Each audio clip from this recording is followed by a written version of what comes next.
एक आतंकवादी संगठन आरएसएस जिसका नाम है, देश में आतंकवादी घटनाएं एक बहुत ही मुनज़्ज़म कोऑर्डिनेटेड तरीके से अंजाम दे रहे हैं, जिस आरएसएस के बजरंग दल और विश्व हिंदू परिषद नाम के आतंकवादी संगठनों के मेंबर्स ने हमला किया और मस्जिद को जलाया। और हम लोगों ने दिल्ली दंगों में भी, जो यहाँ पे दिल्ली में हमले किए थे आरएसएस और बीजेपी के आतंकवादियों ने, उसमें भी यही पैटर्न था। जमुना पार में जो दंगे कराए थे इन लोगों ने किए थे, उसमें भी वही पैटर्न, वही तरीका इस्तेमाल हुआ है। इस आतंकवादी घटना जिस तरह से दिल्ली पुलिस के कुछ भ्रष्ट अधिकारी दिल्ली की आतंकवादी घटना में, दिल्ली दंगों की आतंकवादी घटना में शामिल थे, वो हम अदालत के माध्यम से साबित कर रहे हैं।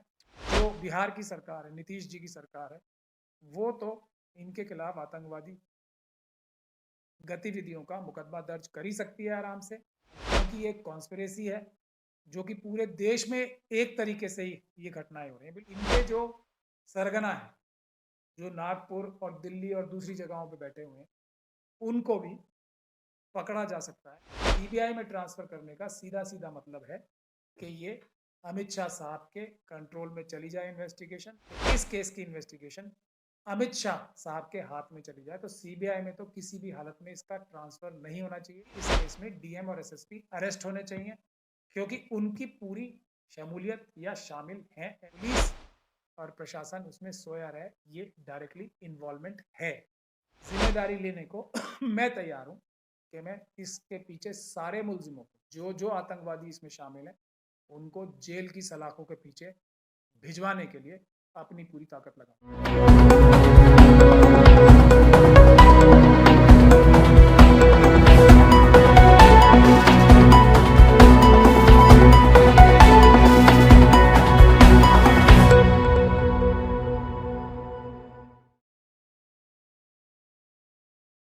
बहुत शुक्रिया आप सब लोगों के यहाँ आने का। मैंने आज आप लोगों को जो तकलीफ दी है वो इसलिए दी है कि पूरे देश में आज आप लोग देख रहे हैं कि इस प्रकार से एक आतंकवादी संगठन आरएसएस जिसका नाम है, उसके जो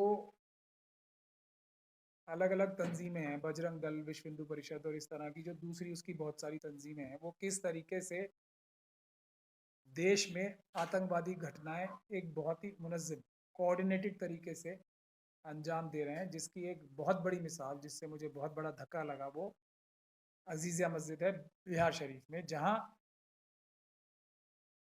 इस आतंकवादी संगठन के, आरएसएस के, बजरंग दल और विश्व हिंदू परिषद नाम के आतंकवादी संगठनों के मेंबर्स ने हमला किया और मस्जिद को जलाया। और उसमें ऐसे ऐसे पुराने जो किताबें थी, जो नुस्खे थे, वो जला दिए, नेस्तो नाबूद कर दिए, जो शायद दोबारा अब कभी मैसर ही नहीं होंगे।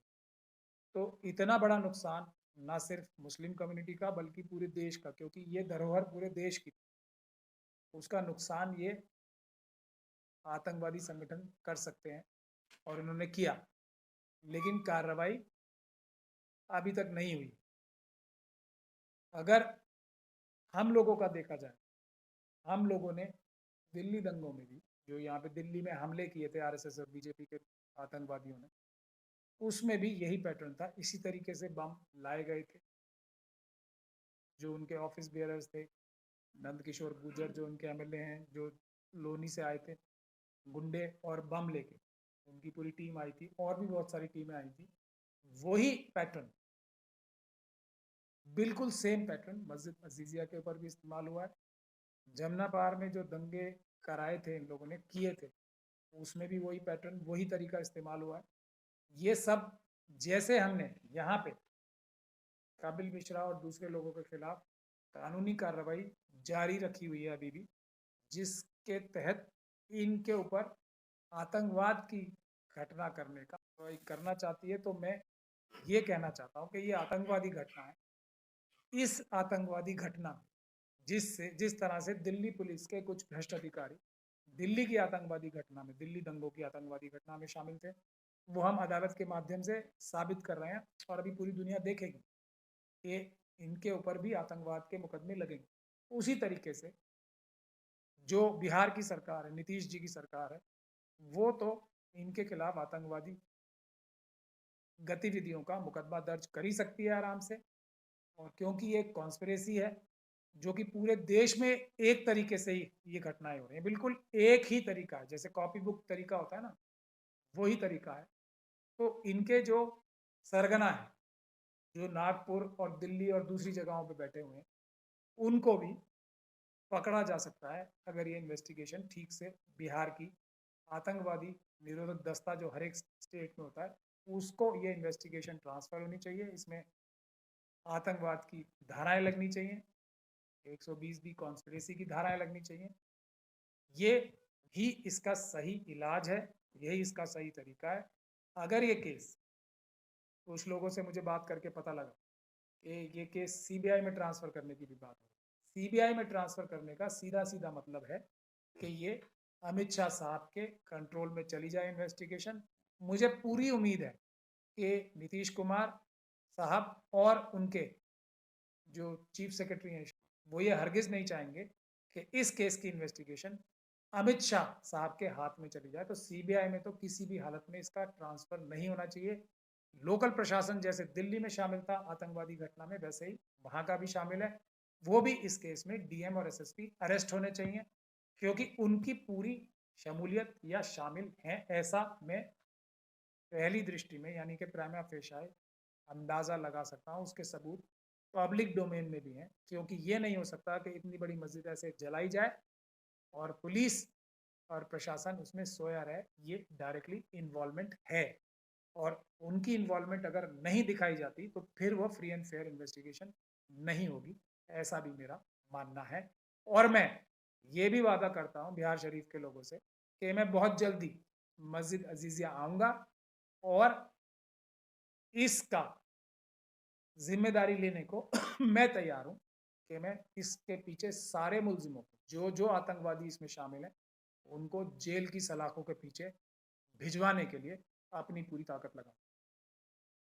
लेकिन मेरा एक सवाल ये है कि क्या जितने दंगे अब तक हुए, दिल्ली दंगों से अगर हम बात शुरू, तो अभी ये जो 3-4 चीजें एक साथ सामने आई, इन सब में आप कॉमन चीज क्या समझते हैं अभी तक एडवोकेट? देखिए, कॉमन चीज मैंने बताया ना, एक ही कॉपी बुक तरीका है, एक ही फॉर्मूला है, एक ही मॉडल है, जो सब जगह वैसा ही इंप्लीमेंट होता है जैसा एक जगह, जैसा यहाँ जहांगीरपुरी में दिल्ली में देखा। हमने जहांगीरपुरी में भी काउंटर कंप्लेंट कराई है आतंकवाद की।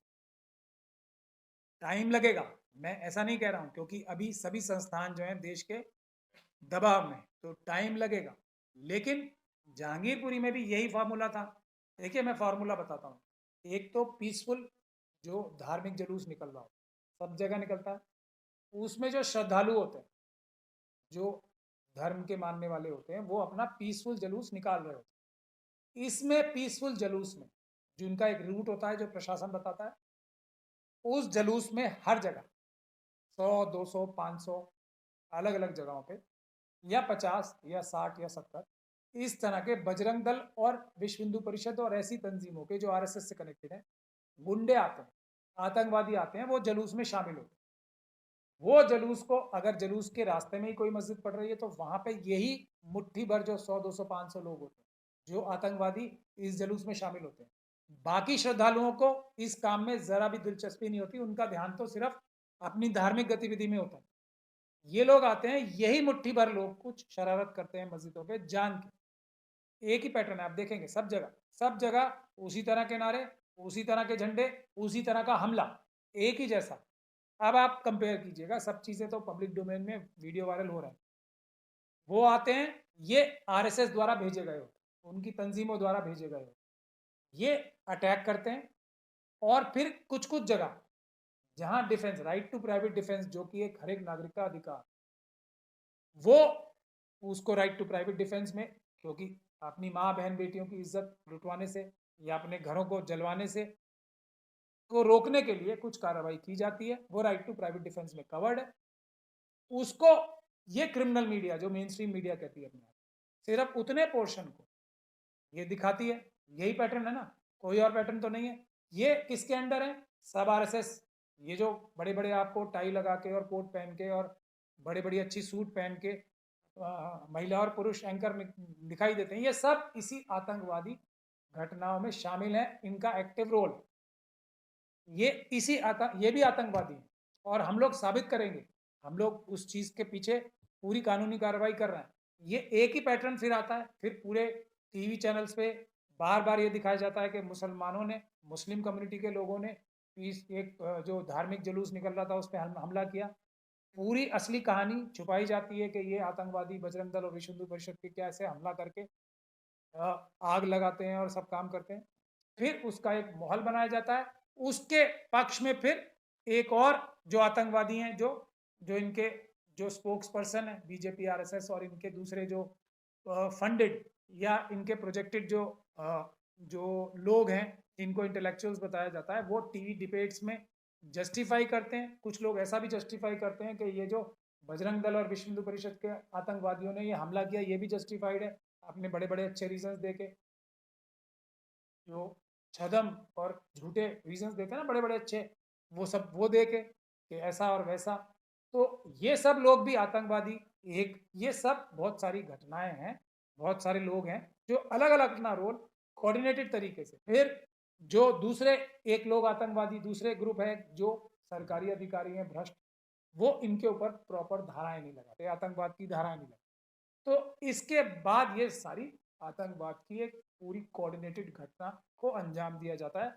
अब आप लोग देख लें कि यही पैटर्न है ना सब जगह। आप ये भी समझते हैं कि जो बिहार में अभी हुआ ताजा, उसमें जो गिरफ्तारियां हो रही हैं, ये तो माना जा रहा है कि गिरफ्तारियां तो दोनों तरफ के लोगों की जा रही हैं, लेकिन एक तरफ के लोगों पर जो धाराएं लगाई जा रही हैं वो बिल्कुल अलग है। मैं वही आपसे कह रहा हूँ ना, पहले तो इस बात को कोई भी न्यूट्रल इन्वेस्टिगेटिंग एजेंसी होगी तो पहले वो ये देखेगी कि किसने आके हमला किया और कौन अपना right to private defence exercise कर रहा था। जो right to private defence exercise कर रहा था, जो अपने घरों को जलाने के लिए हिफाजत कर रहा था, उसके खिलाफ तो कोई मुकदमा बनता नहीं है। तो ये दो तरफा मुकदमे बनना पहले बुनियादी तौर पे गलत है। दिल्ली दंगों में हम बार बार केसेस में ये साबित कर रहे हैं, आप लोगों के सामने नजर आएंगी ये सब चीजें जो मैं आपको बोल रहा हूँ। इसमें अगर कोशिश की जाएगी तो ये सब चीजें साबित होंगी। पहली चीज ये। अब दूसरी चीज ये है कि आतंकवादियों के ऊपर आतंकवाद की धाराएं क्यों नहीं लग रही, ये दूसरी चीज है। जो अफसर ऐसा नहीं कर रहे वो इस साजिश का एक अंग है। ये मुझे इसमें पूरी क्लैरिटी है, मुझे इसमें कोई भी शक और शुबे की गुंजाइश नहीं है। ये धार्मिक जुलूस जो निकलते हैं वो पीसफुल निकलते हैं, उसमें कोई भी शरारती तत्व नहीं होता। शरारती तत्व जो होते हैं, जो आतंकवादी होते हैं, वो भेजे जाते हैं। अगर इसकी प्रॉपर इन्वेस्टिगेशन होगी तो ये सारा pattern, SOP, standard operating procedure जो है आरएसएस, बजरंग दल और विश्व हिंदू परिषद और जैसी हिंदू सेना जैसी संगठन है उनका निकल के आएगा। वो इन्वेस्टिगेशन की बात है। जिस दिन एक भी जगह इन्वेस्टिगेशन ठीक हो गई, बिहार से इसकी शुरुआत करने की मैं कोशिश करूंगा। मैं बिहार सरकार से अपील कर रहा हूं, जो मैंने ये बात कही है इसको इन्वेस्टिगेशन का हिस्सा बनाएं। इस पे इन्वेस्टिगेशन तो करें एक बार, दिल लगा के, ईमानदारी के साथ। ये बात हुर्फ बहुर्फ जो मैंने कही है वो सच निकलेगी, क्योंकि एक ही जगह का मॉडल 100 जगह एक जैसा तभी होता है जब उस एक ही जगह ट्रेनिंग मिले हुए लोग एक जैसा काम कर रहे हैं। सब्सक्राइब करें हमारे YouTube चैनल को और बने रहें हमारे साथ।